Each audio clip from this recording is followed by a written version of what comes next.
Olá, tudo bem? Para quem não me conhece, o meu nome é Fábio, eu sou professor, sou autor de mais de 30 livros, todos todo o escopo dos meus livros é a respeito de ciências humanas e também gravo aulas e cursos para a plataforma QIFI. Por que eu estou me apresentando novamente?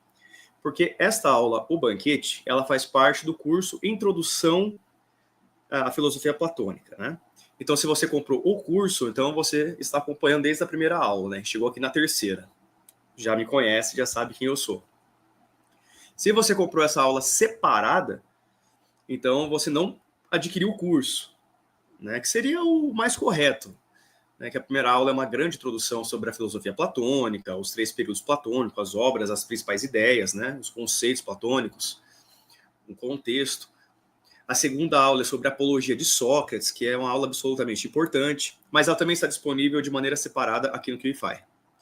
E agora chegamos na terceira aula, o banquete. Então, se você gostar dessa aula e não tiver visto as outras aulas, considere adquirir o curso completo, ou se não, adquirir as outras aulas, tá? Que estarão disponíveis aqui de modo separado no QIFI.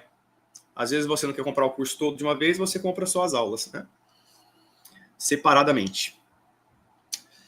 Pois bem, após essa introdução e essa elucidação, trazer o contexto para você que está assistindo essa aula, eu quero falar um pouquinho sobre o banquete de Platão. É um grande clássico aí, né?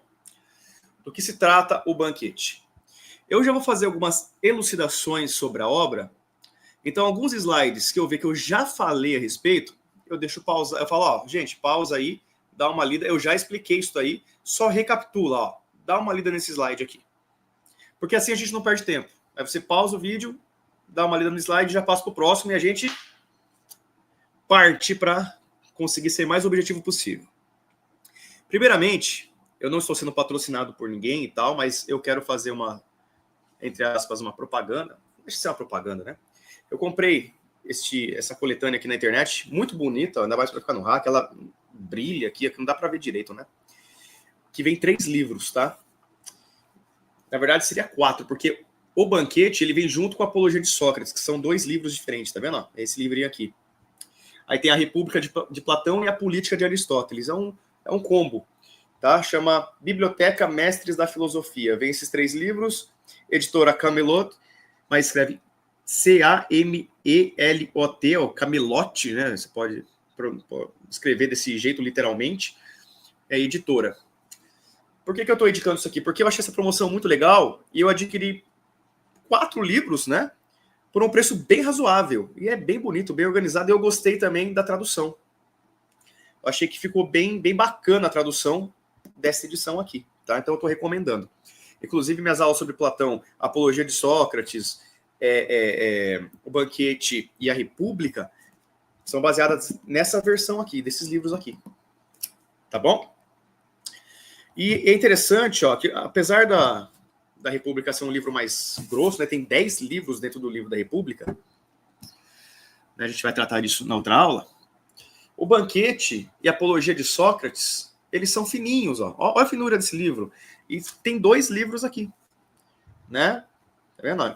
Dividido aqui em 2, são diálogos e tal, né? Tá vendo? Ó? O Banquete, ele é um pouco mais grosso aqui, né? Ele é um pouco mais denso. Nessa versão aqui ele vai ter 61 páginas. Aí depois vem a Apologia de Sócrates, né? E vai até a página 94, tá? Ou seja, é menor aí, tem umas 30 páginas a menos do que o Banquete. E vamos lá. Dadas as devidas considerações, do que se trata o Banquete de Platão?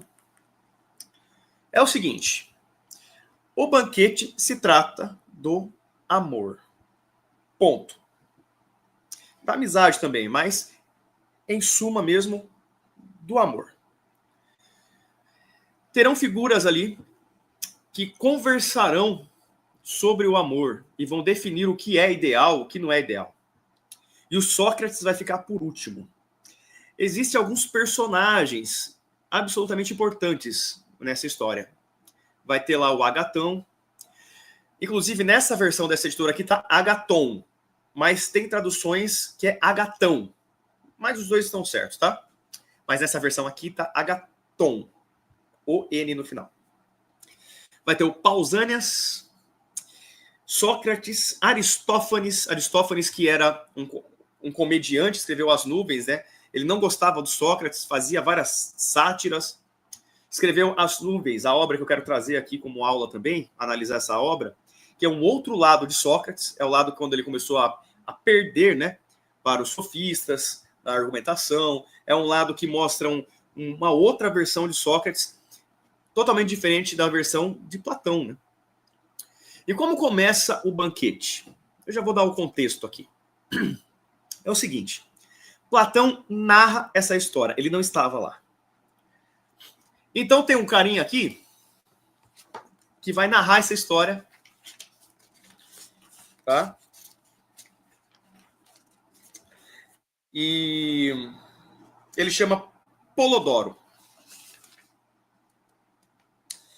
A obra, o banquete, ela foi escrita entre os anos 385 a.C. a 380 a.C.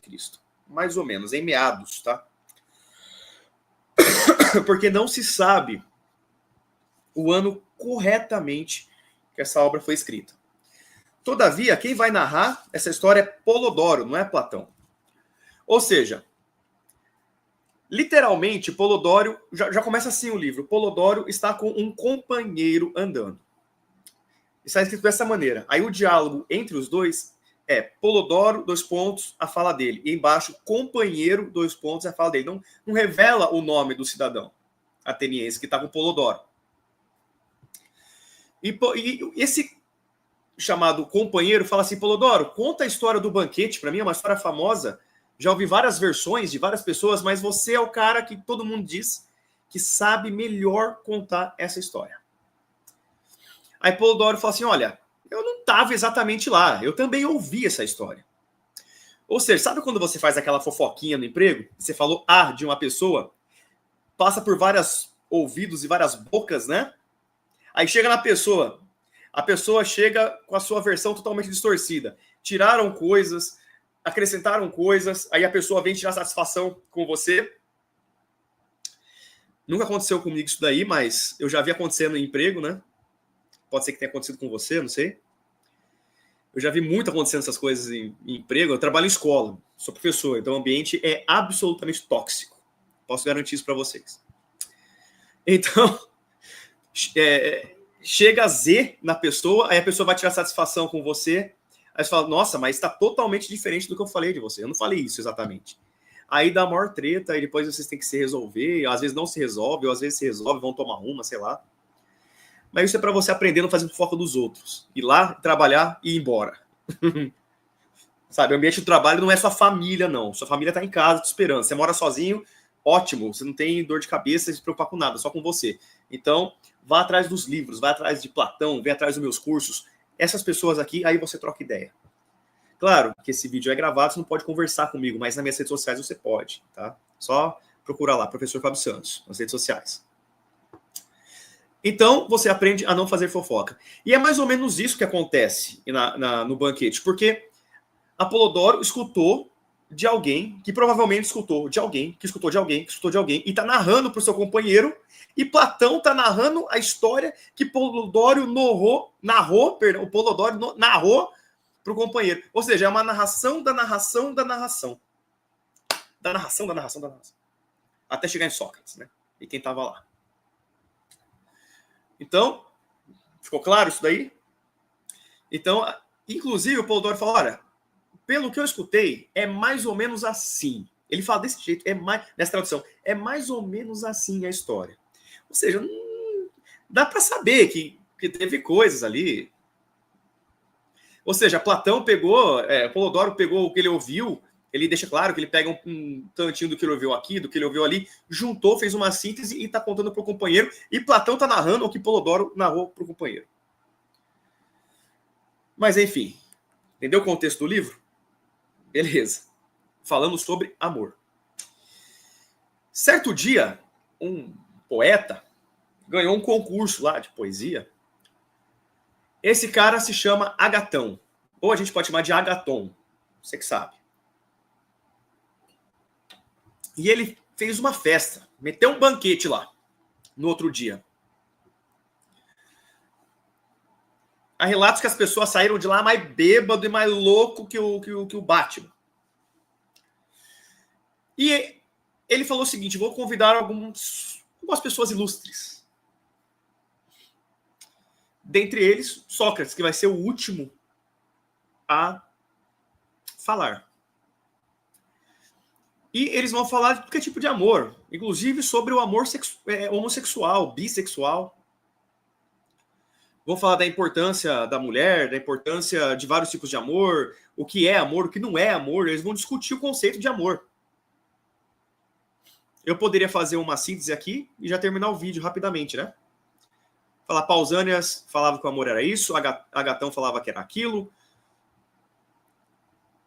Aí tem outros personagens também, falaram isso, e Sócrates ficou por último e falou isso. Eu poderia falar isso e já acabar o vídeo, mas não, eu quero mergulhar nos conceitos. Vamos nos aprofundar nessa obra que é clássica de Platão, tá bom? Entendeu o conceito? Então é isso. E a história começa da seguinte forma, né? Aí o Agatão faz a festa e todo mundo está esperando o quê? Sócrates, porque o Sócrates que é o provocador, né? E todo mundo querendo saber o argumento de Sócrates sobre o amor. Tentar rebatê-lo, refutá-lo. E deixa ele por último. Para saber se ele ia ter um argumento melhor do que os outros. Tá? Só que o Sócrates, ele tá indo com alguém, ele coloca uma sandália nova, uma roupa nova, ele tá indo numa convenção social. Ele coloca sua melhor roupa. E ele parte para a festa de Agatão. Só que ele estava com um companheiro também, o Sócrates. Aí ele falou pro companheiro, vai na frente aqui, eu vou fazer umas coisas antes. A companheiro, beleza, vou chegar primeiro que você lá, Sócrates. Top, legal. E o companheiro dele chega e todo mundo, ei, cadê o Sócrates? Cadê seu amigo Sócrates? Ah, tá chegando, ele falou para eu vir na frente. Tá chegando. E nada do Sócrates chegar. E Sócrates demora. E todo mundo impaciente. Vamos começar sem ele, vamos embora. Vamos logo, vamos beber, vamos ficar mais louco aqui, vamos se divertir, vamos tocar o puteiro nesse negócio aqui, vamos arregaçar a boca do balão. Só que o Sócrates se atrasou, você vai entender por quê. Porque ele, vou dar um spoiler já, porque ele encontrou uma mulher e ele sabia, meio que previamente, o que era o amor, só que, assim, sabia que o tema seria esse, mas ele não sabia o que dizer sobre o amor, ele não sabia bosta nenhuma sobre amor. E essa mulher desconhecida que ele encontrou, ele perguntou para ela o que é o amor, ela disse a versão dela, que vai ser explicado aqui, e ele ouviu atentamente e falou, obrigado. Agora já tenho o que dizer sobre amor, eu não tinha nada para dizer, então eu só ia lá para meio que para ouvir e para perguntar coisa. Fazer o lance da maiêutica e ficar perguntando por quê, até alguém se irritar e me mandar para aquele lugar. Né? Deixar a festa chata e tudo mais. Agora, pelo menos, eu tenho um argumento aqui, eu tenho mais um ponto de vista e gostei muito. E é aí que vai começar a parada, tá? Então, você já entendeu agora o contexto geral da coisa. Então, agora a gente vai para os diálogos. E a gente vai agora para os argumentos. Tá? Então, o que eu expliquei aqui e tiver no slide, eu vou passar, tá? Eu falo para você pausar o vídeo, dar uma lida para refrescar a memória e bora. O amor, né? É importante dizer o seguinte, né? Isso aqui eu não falei, né? Eles não vão chamar de amor. Eles vão chamar de eros.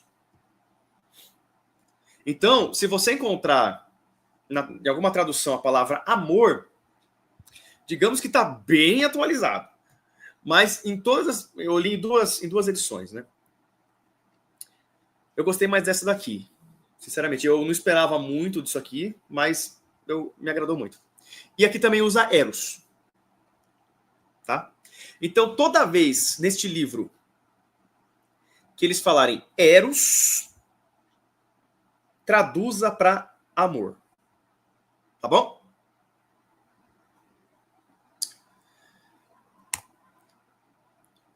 Então, aqui, como eu disse, né?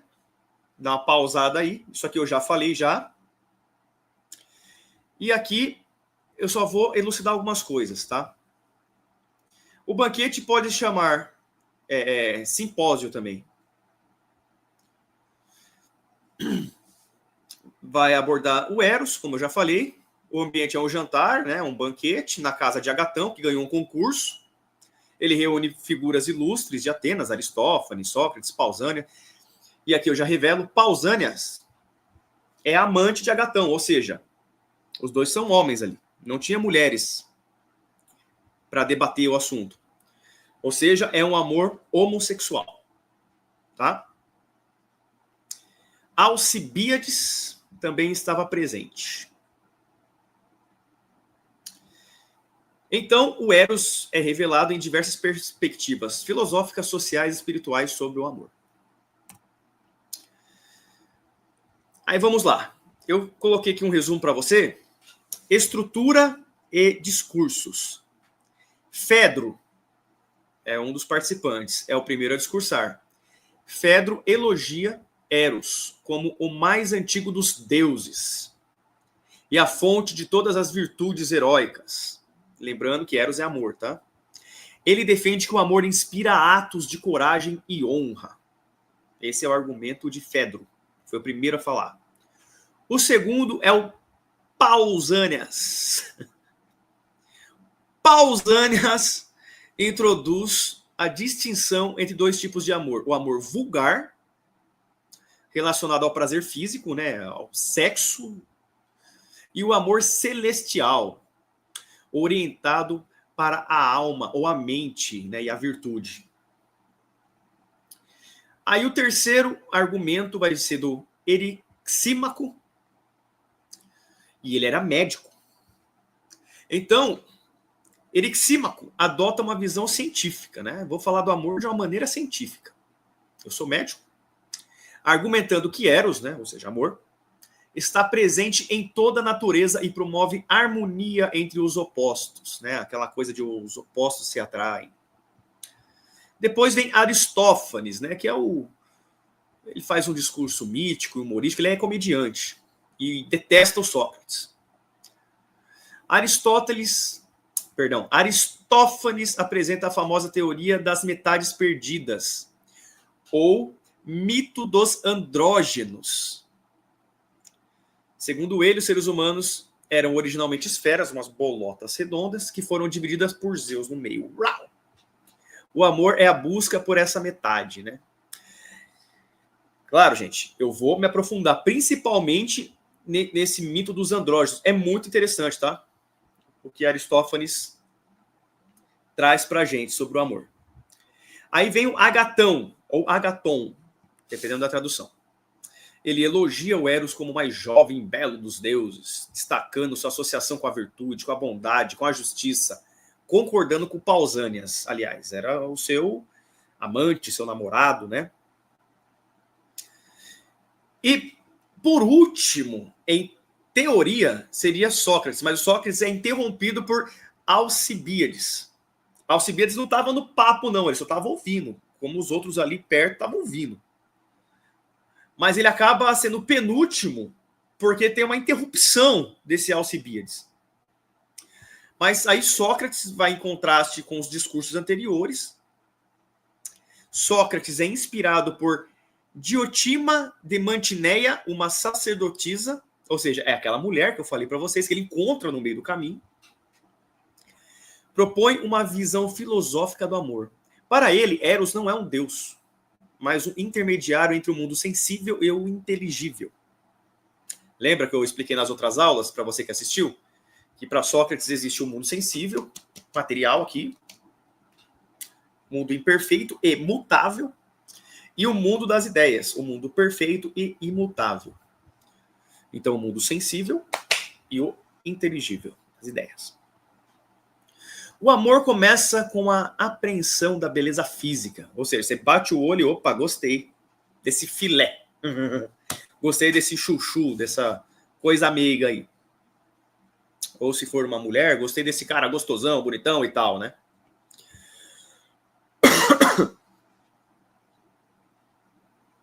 mas deve evoluir da atração física para a contemplação da beleza universal e finalmente alcançar a ideia de bem. Só que aí, né, como eu disse, teve o Alcibiades, estava meio loucão das ideias. Ele é fã do Sócrates, coisa um tanto rara entre os intelectuais da época, que o Sócrates estava sempre lá para combater os intelectuais.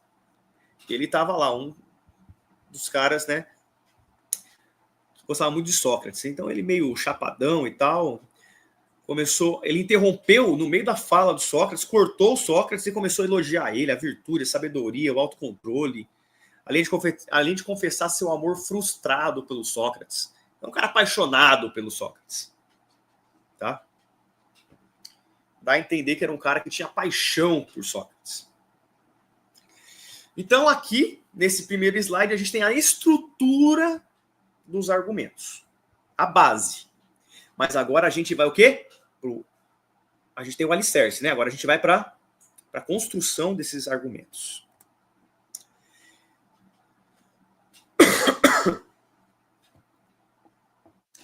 Aqui, como eu já falei, né, sobre isso daqui, eu já elucidei isso daqui. Eu vou dizer para você só pausar o vídeo e dar uma lida para ser uma recapitulação. Deu uma pausada?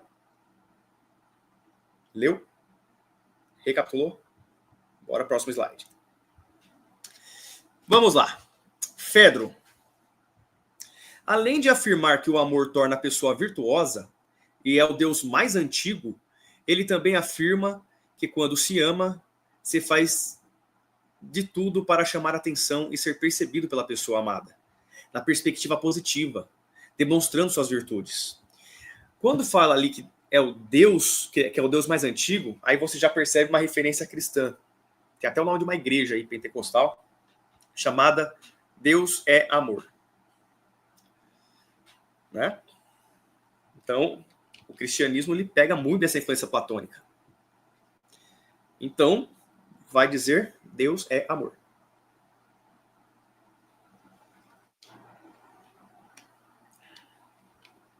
Uma cidade boa é uma cidade que os cidadãos amem alguém. Se todos estão amando, todos são virtuosos, logo, uma cidade virtuosa. Um bandido apaixonado largaria a vida do crime por amor. O político seria honesto, parece uma piada, né? Para demonstrar seu amor e faria projetos para incentivar o amor. Ou seja, o segredo para a felicidade e a harmonia está no amor. É até bonito, né? Depois, você vai perceber que Sócrates vai meio que se ferrando um pouco. Porque pensa, todos vão discursar e vão trazer uma boa perspectiva do que é o amor. Quando Fedro fala, Pausânias, enfim, todos eles, o pessoal, caramba, esse cara é foda, nossa, que argumento, que visão. Aí Sócrates né, fica só assim, ó, ouvindo pacientemente, caramba, né? Tanto é que quando chega a vez de Sócrates falar, ele vai dar uma ironizada. E ele vai falar, nossa, que bonito, Fedro, que foi o seu discurso. Que discurso mais eloquente. Pausânias, nossa, esse discurso é maravilhoso. Agatão. Enfim, ele vai, sabe, dar aquele ar de, nossa, como você é foda, hein? Você é o cara, hein? Você é o bichão. Mas aí ele começa a refutar os argumentos desses caras, que eram argumentos muito bons. Fedro já começa. É o seguinte, o amor transforma o homem. O homem apaixonado, ele vai querer demonstrar para sua amada, ou para o seu amado, ou vice-versa, a mulher apaixonada, vai fazer de tudo para tirar o que é de melhor de si e demonstrar. O político apaixonado é falar, eu tenho a certeza de que o amor mudará o mundo. Eu vou fazer projetos para promover o amor. Eu vou fazer vários bancos na praça com várias placas, com frases bonitas sobre o amor, incentivando o amor. pontos de encontro para quem está solteirão. Vamos fazer algazarra e vamos amar, vamos fazer o amor, sair por aí, o Eros, esse Deus mais antigo, tomar a vida das pessoas e transformar a sociedade. Uma sociedade que ama é uma sociedade perfeita. O político ele vai virar honesto. Olha o milagre acontecendo, olha o milagre do amor.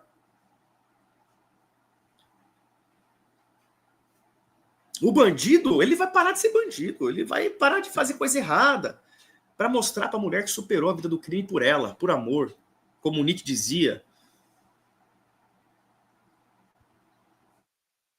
Que o amor está acima, tudo que se faz por amor está acima do conceito de bem e de mal.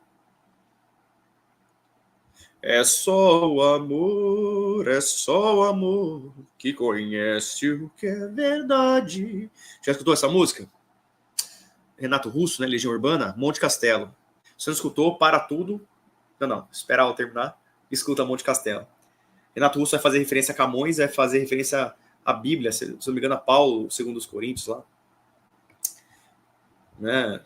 Sem amor eu nada seria. É um não querer mais que bem querer. É um solitário andar por entre a gente. É um não contentar-se de contente. É cuidado que se ganha e se perder. Enfim, é a música que fala sobre amor. Você quer saber sobre amor, Camões, Paulo e tal? Ouve essa música e lê o livro O Banquete de Platão. Você vai ficar cheio de amor. Tá bom? Então, primeiro argumento de Fedro. Uma cidade que ama, uma cidade que espalha o amor. O amor é capaz de transformar o ser humano e vai ser foda morar nessa cidade. E é só amor, não a violência, menos raiva, ódio. Diga não a essas coisas e diga sim ao amor. Esse é o Fedro. Então, chega o Pausanias. O Pausanias vai discordar de Fedro. Né? Pausanias vai falar: ô Fedro, você tá brisando, cara. O que você tá falando aí não tem nada a ver. Tem dois tipos de amor: o amor físico e o amor intelectual.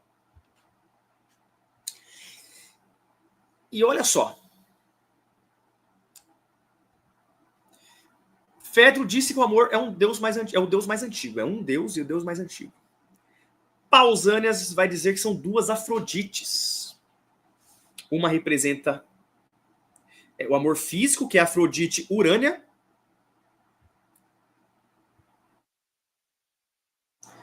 Não, uma é Afrodite, só Afrodite, vai representar o amor físico. Né? Aí tem a Afrodite Urânia, que é diferente. Essa que vai representar o amor intelectual.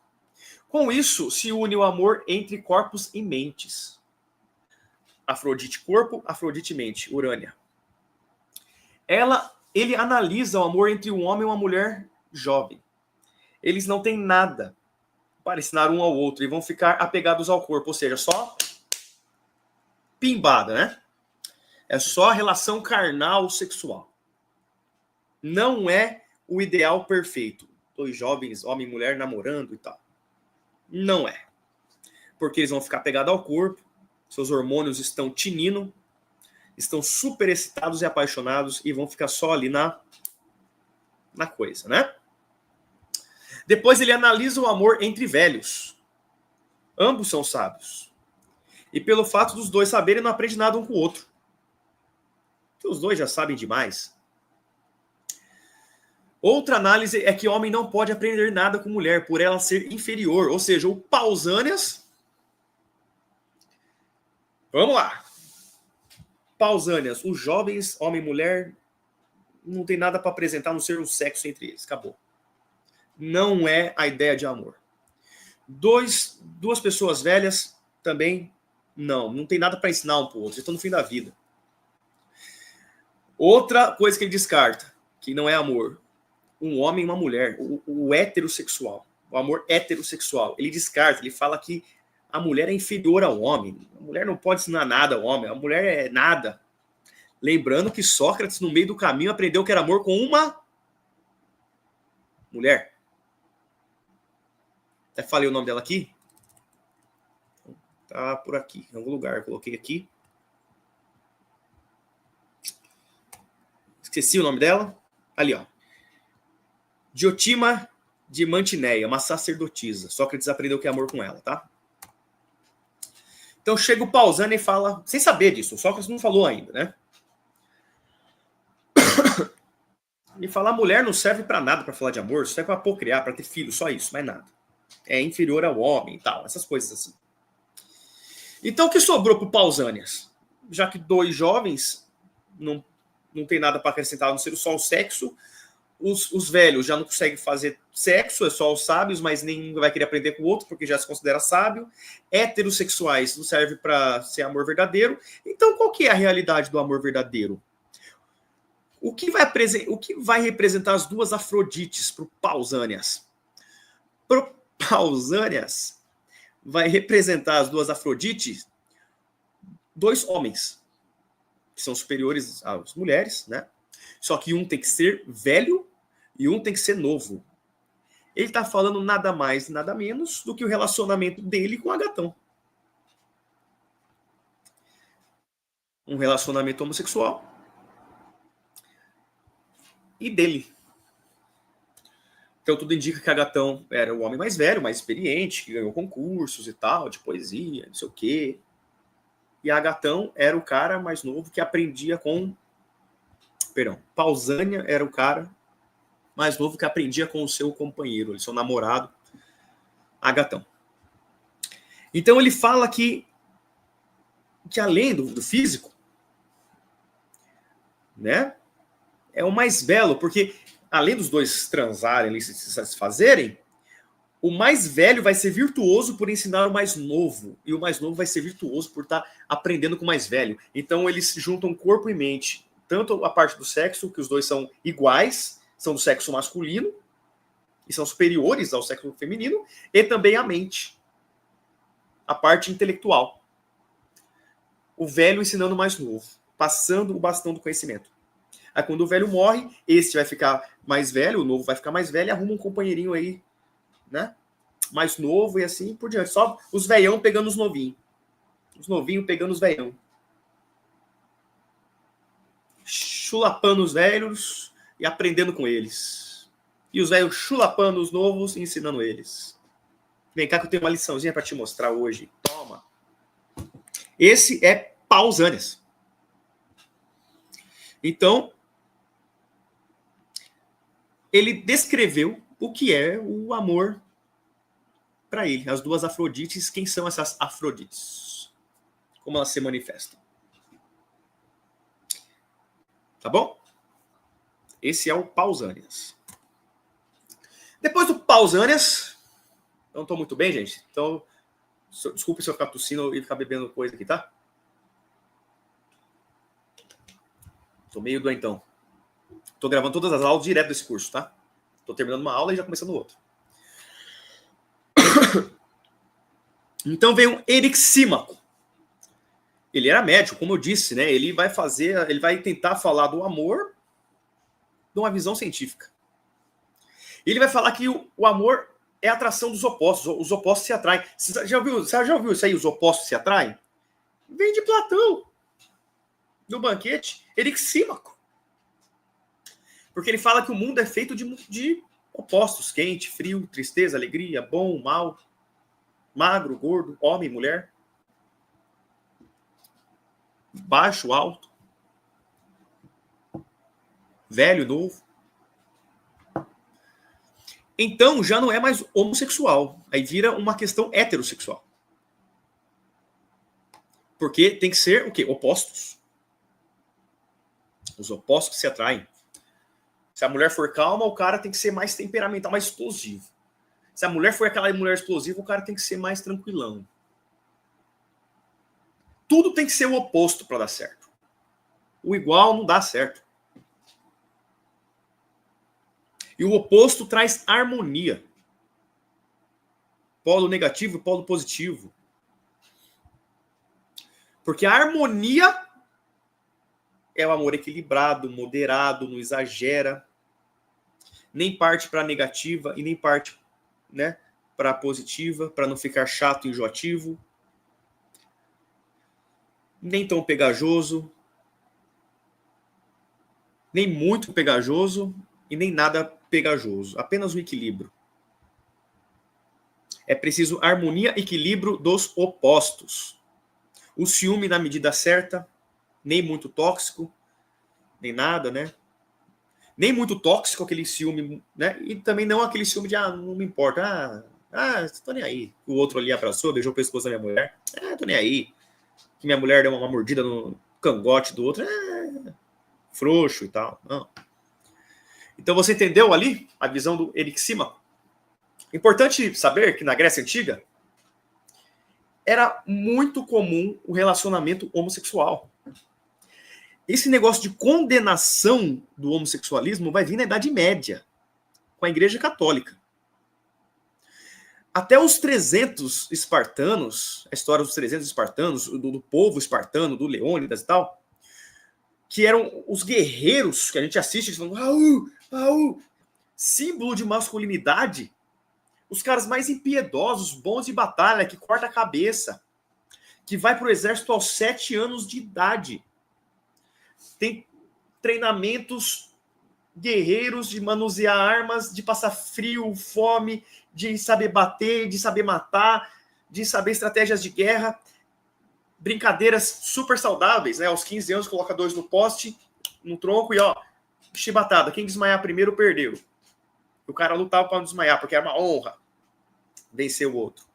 Saía na mão até o outro desmaiar também. Assiste o filme 300 de Esparta. Só que vai aparecer o quê? O Leônidas com a sua bela esposa, lindona, gostosona. Aparece até cenas de sexo e tal, né, no filme. Então, se alguém estiver vendo essa aula, né, até não é tão apropriado as minhas aulas para pessoas de menores aí, né? Até não recomendo muito, não. Mas se você não tiver aí... Acho que a indicação do filme, se não me engano, é 16 anos. Aí você assiste lá os 300 de Esparta. Eu passo isso aí pro 6º ano, quando dou aula de história pro 6º ano. Só que, obviamente, que eu corto as cenas de sexo. Calma, não me julguem. Eu não sou burro também. Cai Grécia Antiga, no 6º ano, na matéria de história, tem que falar de Atenas, tem que falar de Esparta, eu passo o filme dos 300, que é um excelente filme. Corto as cenas de lascívia, de luxúria, né? De lubricidade, de sexo explícito. E bora lá, né? Passo para eles, tranquilo. Então, o sexo homossexual era normal. E nem se tinha ainda esse conceito homossexual, essa palavra. Não, entendeu? Os caras, por prazer, gostavam de transar com os outros caras. Os 300 espartanos saíam com 7 anos de casa e voltavam depois dos 30 do exército, para se casar e ter filho. A mulher era vista para aprocriar em Esparta. Não era para... Tinha cara que era heterossexual e que não curtia. Não estou falando que todos os espartanos eram gays, não estou falando isso. Mas a maioria era normal. Normal. Inclusive, o cara ficava lá e fazia a broderagem lá, se satisfazia e tal um com o outro. Não tinha estranhamento. Tomavam tudo banho pelado junto e tal, e fazia aquela orgia toda e não tinha problema nenhum. Aí os espartanos, depois que saía, né, com 30 anos, achavam uma mulher. Só que, diferente de Atenas, Esparta valorizava a mulher no último. Na Grécia, é importantíssimo você saber que quando a pessoa morre e não tem um sepultamento, cara, é terrível. É uma desonra. Ou seja, isso na Grécia toda, Esparta, Mileto, Atenas, tudo, Éfeso, tudo. Tanto é que tem a história de um comandante naval da época de Atenas que ganhou uma batalha naval, né? Tal, só que soldados atenienses morreram e caíram no mar. Mas Atenas ganhou. Não tinha como mergulhar nas profundezas do mar e pegar os corpos para sepultar, não tinha como. Tá? Não tinha como. A gente vai ver isso no terceira aula sobre a República, tá? Eu vou falar sobre isso um pouquinho mais. E o que acontece? Esse comandante, esse rei, né? Que os reis iam para batalha nessa época. Ia na frente de batalha. Não é igual hoje em dia que os caras mandam para a guerra e fica lá tomando milkshake, tomando uísque, sei lá, charutão, enquanto os caras morrem. Né? E eles que promovem as guerras. No conforto das suas casas. Dos palácios aí, né? Então, quando esse capitão volta da guerra, de vez que ser ovacionado, ele é vaiado. Porque não interessa que ele ganhou a batalha por Atenas. As famílias estão chorando porque não pode sepultar os seus mortos. Esparta morria gente todo dia em guerra e morria pra cacete, morria muita gente. Então os espartanos tinham que ter o máximo de filho possível antes que ele morresse. Era muito comum ter várias viúvas. Porque os caras eram treinados pra guerra. Tem os zilotas. Eu não vou explicar aqui também como que era a sociedade espartana, porque não vem ao caso. Mas a mulher, quando ela morria grávida, tendo um filho, ela tinha direito a um sepultamento. E os únicos que recebiam sepultamentos eram homens que morriam na guerra para defender Esparta e mulheres ao ter filhos. Somente eles. O restante não tinha sepultamento, não. Tinha que merecer o sepultamento. Porque é algo muito sublime. Em Atenas não. Em Atenas todo mundo era sepultado. Né? Os próprios parentes se pagavam lá para sepultar. Mas em Esparta não. Em Esparta, como morria muita gente, não dá para fazer muito sepultamento. De cidadãos comuns. Quase falei cidadãos, hein? Não existe cidadãos, é cidadãos. Então, guerreiros e mulheres grávidas podiam ser sepultados. Já, se você ouvir uma música de Chico Buarque, que chama Mulheres de Atenas, você vai ter noção de como as mulheres eram tratadas em Atenas. Então, tudo isso que eu falei agora foi para enfatizar que era comum um relacionamento homossexual.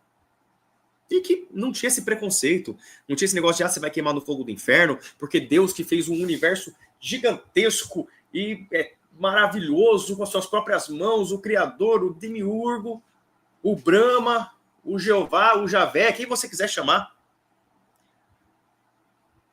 Ele está preocupado se você está dando toba ou não. Oh, que bosta!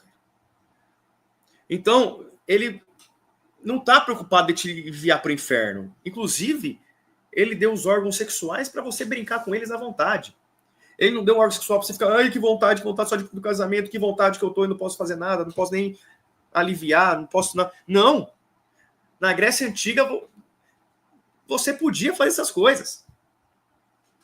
E ninguém ficava se descriminalizando. Ah, o cara ali saiu com outro homem, é boiolão ali, frouxo, isso. Não. Não. Então, quando o Pausanias fala em público sobre o seu relacionamento e falando que é o ideal, ele não era escrachado, não existia homofobia e tal. Erixímaco, ele vai falar que são os opostos, então tem que ser hétero. Mas ele não tinha preconceito. Ele estava falando da definição de amor. Beleza? Aristófanes. Então chega a vez do Aristófanes. Eu não vou ler tudo isso. Você pode ir lendo, pode pausar o vídeo e ler. E eu só vou explicar. Pausa o vídeo? Deu? Então, assim, Aristófanes era um comediante. E com um tom de humor, não sei nem porque eu coloquei aquele leão ali, só porque eu achei bonitinho. Coloquei aquele bagulho automático de design do PowerPoint. Pareceu um leão, falei, legal. Não tem... O que o leão tem a ver com isso aí? Nada.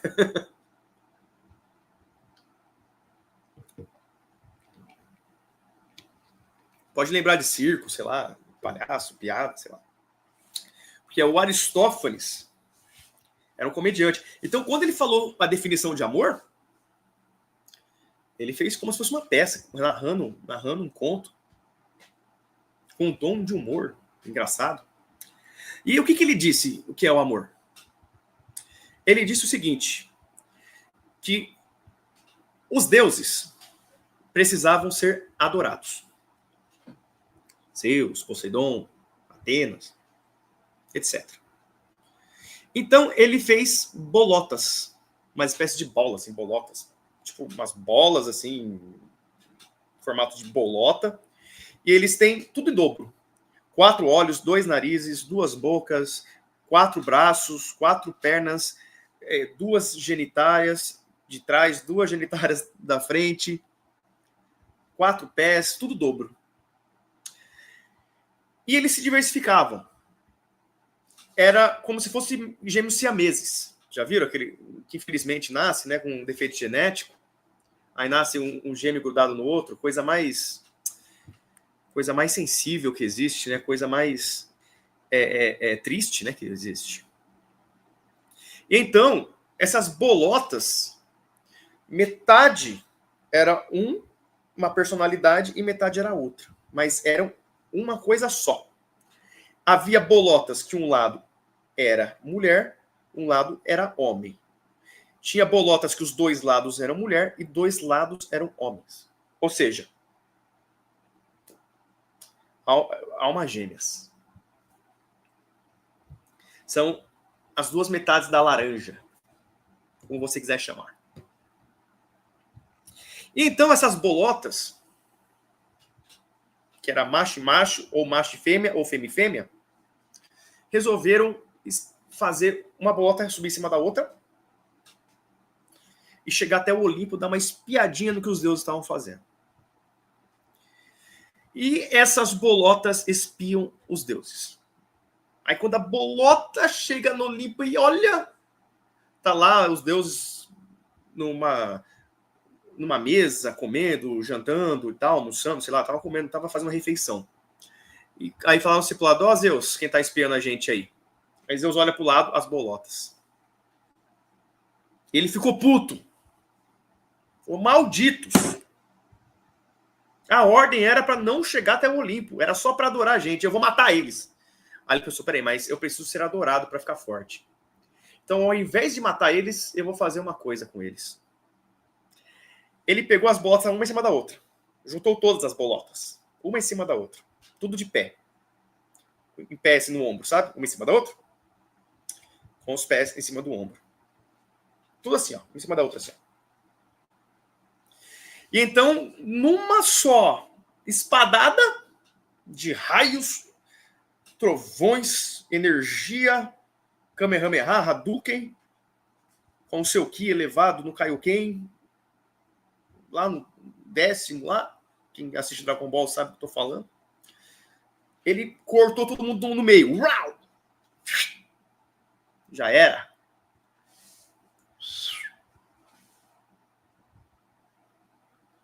E as bolotas foram caindo. Né? Ele cortou assim, as bolotas ficaram para um lado, caindo. E Zeus me lança ainda uma maldição. Ele faz todo mundo se esquecer da sua metade e coloca o sentimento dentro de cada um de vazio, de procurar a sua cara metade. Sua cara metade? Sua alma gêmea? Tá vendo como Platão tem influência nas terminologias de hoje em dia? Isso vem de Platão. E ele espalhou as bolotas por aí. Ou seja, cada bolota perdeu a sua metade e não se lembra mais quem é. Só sente o desejo. Então, quando uma bolota, que era fêmea e fêmea, vai para macho e fêmea, ou macho e macho vai para macho e fêmea e vice-versa, que não é a sua cara metade, não dá certo o relacionamento. O amor não acontece. Então, como castigo, os bolotas viraram humanos, né? E então os seres humanos passam a vida procurando a sua alma gêmea. E quando encontra a sua alma gêmea, se era mulher, é um relacionamento de 2 mulheres, né? Se era macho, 2 homens. Então todos os tipos de monogamia, né? Tem todos os tipos de monogamia, são almas gêmeas. Mas não é nem poligamia, é monogamia mesmo. Era poligamia que você tem vários parceiros. Não, ali o Aristófanes está defendendo que é monogamia. Só que você tem que achar sua alma gêmea. Aí quando você acha sua alma gêmea é como se você tivesse voltado o seu corpo de bolota. Aí você se sente feliz. Interessante, né? Então você achou sua alma gêmea. Então você fica frustrado se não consegue achar. E se você está com o parceiro errado, né? Se você ainda não saiu do armário. E se você for parar para analisar isso, somente 1/3 da população seria heterossexual. E 2/3 da população seria homossexual. Sendo 1/3 homem com homem e 1/3 mulher com mulher. Então é 1/3 hétero, 1/3 homossexual homem com homem e 1/3 homossexual mulher com mulher. Então era dividido assim. Por isso que tem tanta gente enrustida por aí e não sai do armário. Tá bom? Então a gente viu o argumento do Fedro, do Pausanias, do médico e do comediante. E Sócrates só ouvindo. E então chegou quem? Agatão, o velhão, que pegava o Pausanias. O Agatão, dono da festa, que realizou a competição, que fez o banquete. Então, como o Agatão era um cara muito culto, não faltavam palavras para ele. E ele começa. E ele cita poetas, cita Homero, cita fontes históricas, cita referências, fala sobre o jovem, fala sobre o justo, fala sobre o belo, fala sobre o virtuoso, fala sobre o semelhante, fala sobre todos os tipos de amor, fala que o amor é a beleza, o amor é o belo. Ele fala sobre um monte de coisa num discurso eloquente, com todas as palavras difíceis e academicamente falando, faz o povo se emocionar, chorar e falar: Agatão, como você é sábio. Agatão, como você é foda. Agatão, como você é gostosão, e não é à toa que você ganhou esse concurso de poesia, cara. E por último, ele vai definir o amor como o belo. E busca a beleza. O amor busca a beleza. Os opostos não se atraem. Por quê? Ele é gay. Não tinha essa definição na época, mas a gente tem agora. Então, não querendo cometer um anacronismo linguístico histórico, mas falando que ele era homossexual. Ele era o namorado do Pausanias. Então ele vai falar que o belo procura o belo. E para ser belo tem que ser igual a si. Ou seja, ele está falando de homossexual. Ele está falando que tem que ser igual a si. Porque se você tem que se achar belo, então você tem que achar alguém que parece com você. A sua cara metade não pode ser mulher. Tem que ser homem. E da mulher tem que ser mulher. Porque o belo está em si. Não tá nos opostos, está no semelhante. Então o belo busca o belo. O belo não pode buscar o feio. Então ele não pode buscar o diferente. Então, se você é homem, você tem que buscar o homem. Se você é mulher, você tem que buscar a mulher. Então, ele vai defender o argumento homossexual. Porque ele é o namorado de quem? Ele pega o quê? Ele pega o Pausanias. E todo mundo chorando. Nossa, você é foda. Aí todo mundo discursou e sobrou para quem agora? O Sócrates. Aí o Sócrates levanta, todo mundo, Sócrates, Sócrates, Sócrates, Sócrates. Não fizeram isso não. Mas falaram, vai lá, Sócrates, sua vez. Aí o Sócrates parou. Chegamos no Sócrates aqui, né?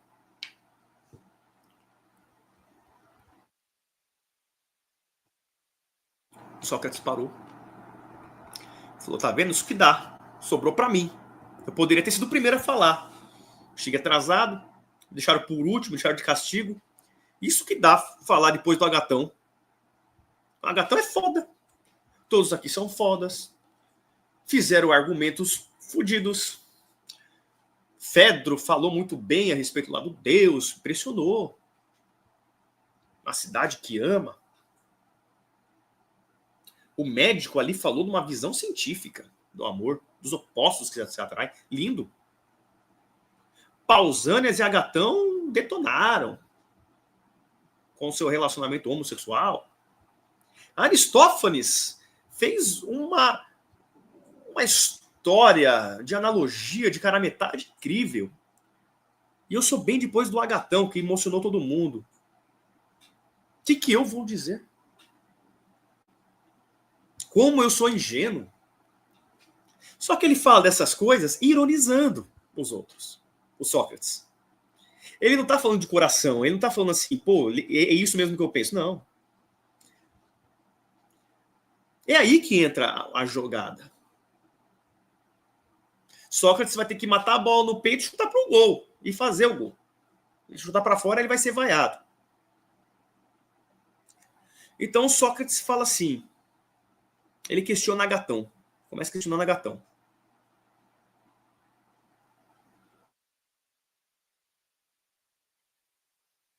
E ele pergunta, Agatão, você que tem esse discurso eloquente, ó, tô chorando aqui de emoção a te ouvir. O amor, ele é por algo ou por nada? Agatão vai responder, é por algo. Como assim amor por nada? Sócrates pergunta, se o amor é um desejo? Agatão fala, sim, o amor é um desejo. Aí o Sócrates fala, se é desejo, é porque falta algo.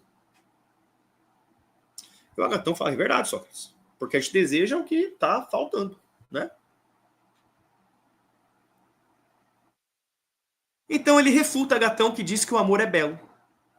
Pois se deseja o belo é porque não tem. Logo, o amor não é belo, e sim um desejo. Olha! Ele foi foda. Vai, vamos nessa. Já vem a primeira refutação do Sócrates. Ele refuta logo o Agatão. Falou, você falou que o amor, que o belo é belo e deseja algo que é belo. Então, se ele deseja algo é porque falta. E se falta, não é belo. Porque o belo busca beleza. Se ele busca beleza, é porque ele não é belo. E vai a primeira chulapada na orelha do Agatão. Então ele vai definir o amor, o eros, como desejo. Ainda sobre o desejo. Se você diz, eu amo café, isso significa que quando tiver café, acabou o amor. Já que o amor é desejo e quando não se deseja mais, não existe mais o eros. Isso vai lembrar Schopenhauer, né? Coloquei até ali, ó. A ânsia de ter, o tédio de possuir, né?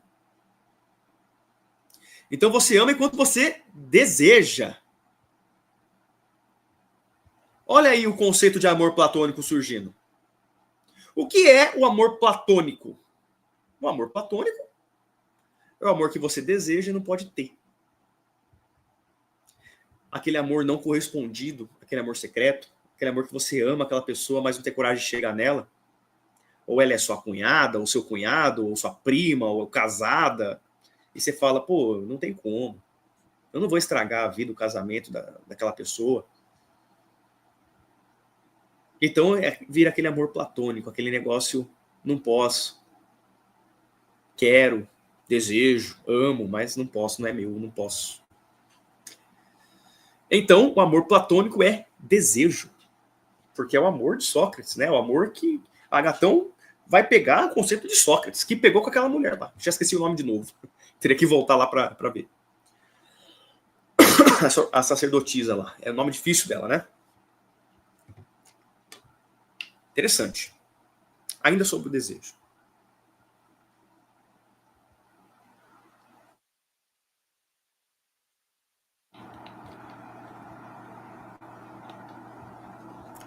Coloquei alguns exemplos. Eu queria que você parasse o vídeo e desse uma lida nos exemplos, né? Amo o dinheiro, né? Eu sou rico. Você não ama o dinheiro que você tem. Você ama o desejo de querer mais do que o dinheiro onde ele vai te levar. Sou saudável e amo a saúde. Você não ama a saúde. Você ama o desejo de ter a mesma saúde na velhice. Amo minha namorada é porque não conhece 100%. Porque falta conhecer alguma coisa nela. Ou nele. Então, quando você conhece 100%, vem o quê? O tédio. Aí vem a ânsia de ter, o tédio de possuir. Aí não dá certo mais. Acaba o amor. Então tem que ter o desejo. Então o amor platônico é o amor que deseja. E para desejar sempre e nunca alcançar, você... E para ter sempre amor, você tem que desejar e nunca alcançar. Você não pode conhecer esse companheiro 100%, ou simplesmente você tem que amar secretamente, sem poder chegar naquela pessoa. Porque amor platônico e socrático é desejo. Pausa o vídeo e dá uma lida nisso aqui. Eu acabei de falar tudo isso, mas para ficar bem fixado na sua mente. Pausou? Leu? Prosseguimos. Sem desejo, sem amor. Então, eu coloquei até um exemplo do Nietzsche, que apesar do Nietzsche discordar de Sócrates, não gostar de Sócrates, tentar ofender o Sócrates da maior maneira possível. Se você não viu minha aula Crepúsculo dos Ídolos, está na hora, hein? Eu gravei a aula Crepúsculo dos Ídolos, onde eu falo sobre isso. Assista a aula Crepúsculo dos Ídolos. Então, Nietzsche, ele vai dizer que o casamento ideal é cada um na sua casa. E vai falar, porque quando o cônjuge morre, o amor aumenta. Porque é o desejo de ter aquela pessoa novamente.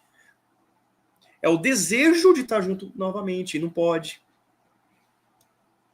A saudade vem recheada de amor pela falta, ou seja, pelo desejo. Então, para o Nietzsche, ele vai acabar colaborando com isso, com essa ideia de casamento, cada um na sua casa. Porque quando você está na sua casa, aí bate aquela saudade e tal. Aí tem gente que mora com a esposa, trabalha junto com a esposa, vai trabalhar, almoça junto, volta para casa, dorme junto, toma banho junto, faz tudo junto. Tem uma hora que desgasta, não dá saudade. Passa o final de semana agarrado. E quando a pessoa morrer? A depressão vai ser tanta que você não vai aguentar, cara. Então, para o Nietzsche é isso. O Nietzsche vai falar que cada um na sua casa. Seria o ideal. Schopenhauer vai defender a poligamia. Se você não conhece Schopenhauer, você precisa conhecer. Eu tenho um curso completo aqui no QIFI, O Mundo como Vontade como Representação. Faça o curso. São mais de 30 horas de curso. Porque eu destrincho parágrafo por parágrafo. Tenho também uma aula sobre a crítica da filosofia kantiana e também a arte de ter razão. Vou fazer também um curso, As Dores do Mundo, que eu vou englobar a religião, várias coisas aí da visão de Schopenhauer. Estou proposto a fazer isso. Tá bom?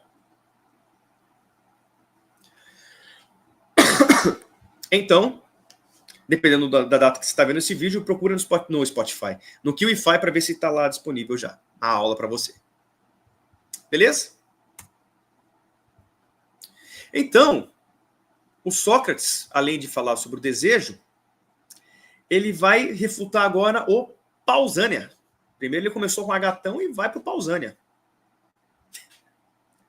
Pausânia diz que a mulher é praticamente um lixo, né? Nada, é inferior, que o relacionamento tem que ser, lembra, do cara mais novo pro cara mais velho e homossexual e tal.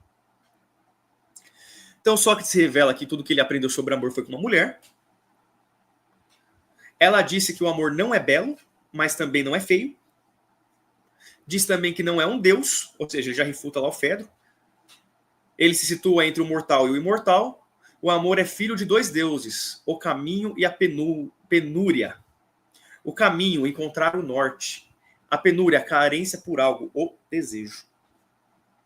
O desejo de encontrar o norte. Sendo assim, o amor é um desejo pelo belo e pelo bem. Deseja encontrar o caminho e com isso sofre. Então ele já deu uma paulada no Pausânia e uma paulada no Fedro e uma paulada no Agatão. O amor é o filósofo que está entre a sabedoria e a ignorância. Ele vai falar isso. O sábio não sente o desejo porque sabe. O ignorante pensa que sabe e não deseja saber. O filósofo sabe que não sabe e busca o conhecimento que não terá mais fim.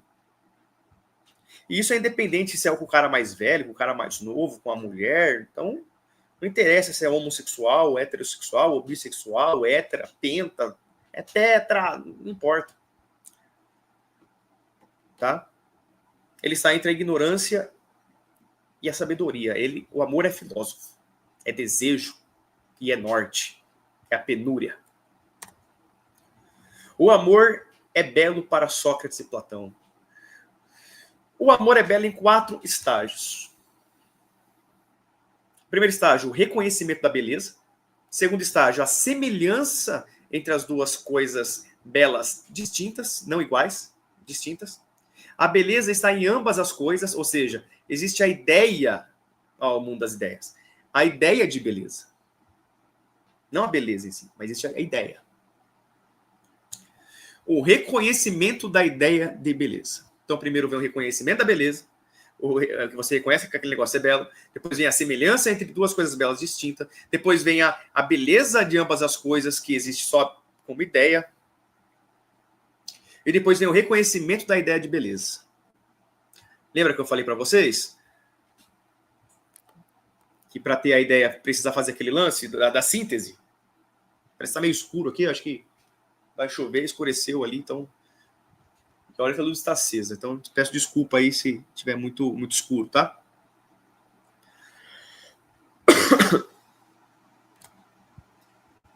Então vai chegar no meio desse discurso do Sócrates Alcibíade.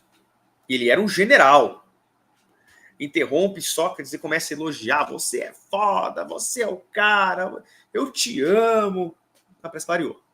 E, cara, ele interrompe e rasga elogios ao Sócrates.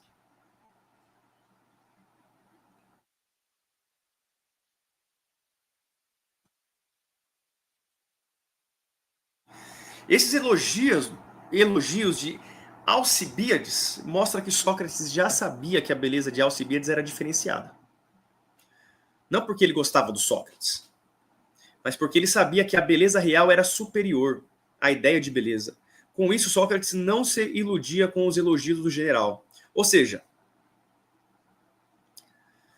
por mais que o general falava, você é isso, você é aquilo, você é o cara, eu sou inferior, você é foda, e Sócrates, eu te amo, você é o cara que abriu meus olhos, você é a pessoa com quem... O Sócrates não ficou... Opa, eu sou o gostosão aqui. Ele falou, não. Eu não vou me iludir com os elogios deste general. Porque o que é belo é a ideia de beleza e é o desejo. Ele já não deseja, ele tem eu aqui perto, ele escuta o que eu estou falando. Ele só está expressando ali... Está saindo do armário, de repente.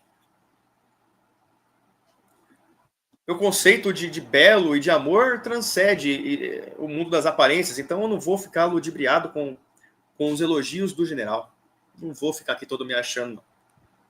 Porque eu gosto é da ideia de beleza. E aí vai terminar o banquete. Com Sócrates dizendo a sua ideia de beleza, de amor, dando paulada em todo mundo, expressando, como sempre, o mundo das ideias. E aí é o fim do livro. Mas é um livro que traz bastante reflexão. Reflexão sobre o amor, como eles viam o amor na época. Isso foi há 500 anos antes de Cristo, cara, praticamente. Você conseguiria pensar em formas de amor tão diferenciadas assim para colocar no livro? Em 2025?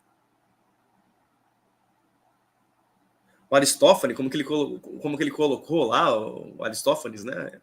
As bolotas, o Pausânia, o raciocínio dele sobre o amor, o Fedro falando sobre uma cidade que ama, Anaxímaco lá, o médico, falando dos opostos que se atraem, o Agatão fazendo discursos e falando de coisas históricas, de Homero, de poesia, de um monte de coisa. É claro, essa aula é uma síntese que eu fiz do... Não uma síntese, é uma reflexão que eu fiz do livro. Para você mergulhar mais profundamente, aí você tem que ler o livro, né? Ler o livro. É um livro rápido, você lê uma noite, acredito. 2 noites no máximo, ali, quase dormir. Um livro rápido, gostoso de ler, diálogos. Tranquilo de entender. Tá bom? Então é isso. Já tem mais de 1h10 ali de aula. Eu acredito que nessa 1h10 eu consegui extrair do que o livro diz. Contei a história. Coloquei os pontos de vista de cada personagem. E por último, o de Sócrates. Agora, se você quiser ter uma interpretação melhor ainda, a sua própria interpretação, você já tem uma bela introdução. Já sabe do que se trata. É só ler o livro e tirar suas conclusões. Beleza? Gente, foi um prazer. Muito obrigado por ter me aguentado a falar até aqui. Muito obrigado para você que adquiriu esta aula, que me ajudou financeiramente com isso. Peço desculpa a qualquer coisa se eu falei alguma coisa que não agradou, mas é o meu estilo de aula, é espontâneo ao máximo. Se você está vendo pelo curso agora, a próxima aula é o Timeu. Se você não adquiriu o curso, somente essa aula, espero que essa aula tenha te agradado e que você também adquira o curso todo.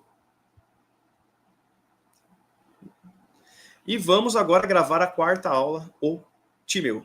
Timeu, que é muito importante, vai entrar na epistemologia do Platão. Vai falar das influências dele, de origem do mundo. Vai falar sobre a influência de Parmênides e de Heráclito, de Pitágoras, na filosofia platônica. Olha o spoiler aí. Então não perca. Não perca a aula O Timeu. Aula extremamente importante. Tá bom? Muito obrigado. Qualquer coisa, me procure. Se ainda eu estiver vivo. Até mais. Até a próxima aula.